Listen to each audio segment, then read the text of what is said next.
pledge. Voters pledge. We, the citizens of India,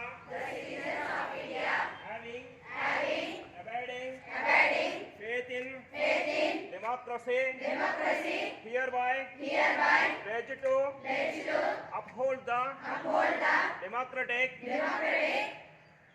traditions of our country and the dignity of free, fair and peaceful elections and to vote in every election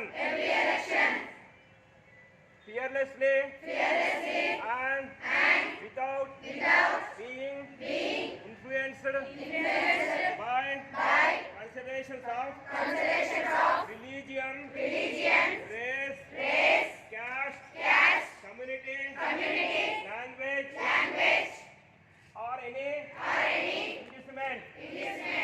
Thank you. And భారత రాజ్యాంగాన్ని పరిరక్షించుకోవడానికి vote హక్కును కోరుకుంటున్నాం. Sir ఒక మాట మాట్లాడతారు.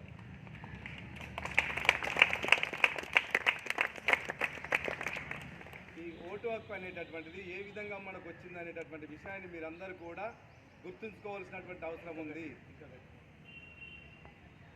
భారత పార్లమెంట్లో కొంతమంది రాజకీయ నాయకులు, వాళ్ళ పేర్లు నేను ఇప్పుడు ప్రస్తావించదలుచుకోలేదు, కొంతమంది అప్పుడున్నటువంటి అగ్రనాయకులు కేవలము ధనవంతులకు మాత్రమే, భూస్వాములకు మాత్రమే ఓటు హక్కు ఉండాలని చెప్పేసి బలంగా వాదించడం జరిగింది.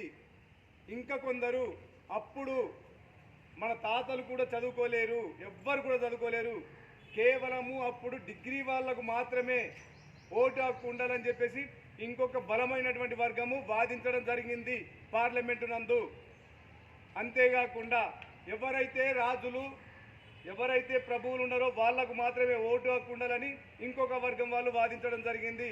కానీ డాక్టర్ బిఆర్ అంబేద్కర్ గారు వాళ్ళందరినీ కూడా తోసిపుచ్చి ఎవరికైతే 21 ఇయర్స్ ప్రతి ఆడ కానీ మగ కానీ 21 సంవత్సరాలు క్రాస్ అయిన వాళ్లకు ఖచ్చితంగా ఓటు హక్కు ఉండాలని చెప్పేసి వాదించి ఓటు హక్కును తీసుకొచ్చినటువంటి వ్యక్తి డాక్టర్ బిఆర్ అంబేద్కర్.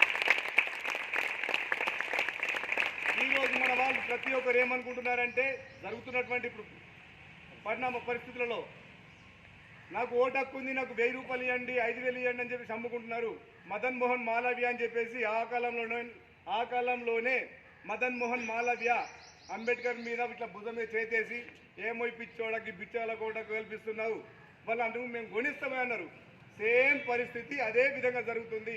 కానీ డాక్టర్ బిఆర్ అంబేద్కర్ గారు ఏమన్నారంటే, ఇప్పుడు కాకుండా ఇంకొక 100 సంవత్సరాలకైనా కానీ అదే ఓటర్లు మీ అందరినీ కూడా తన్ని తరిమేస్తారని చెప్పేసి ఎదురు సమాధానం ఇవ్వడం జరిగింది. అందుకే మీరు మీ తల్లిదండ్రులకు, మీ చుట్టుప్రక్కల ఉన్న వాళ్ళందరికీ కూడా చెప్పండి, ఎవరు కూడా ఓటును అమ్ముకోవద్దు. ఇది మంచి పరిణామం కాదు. ఈ అవకాశం ఇచ్చినందుకు మీ అందరికీ ధన్యవాదాలు.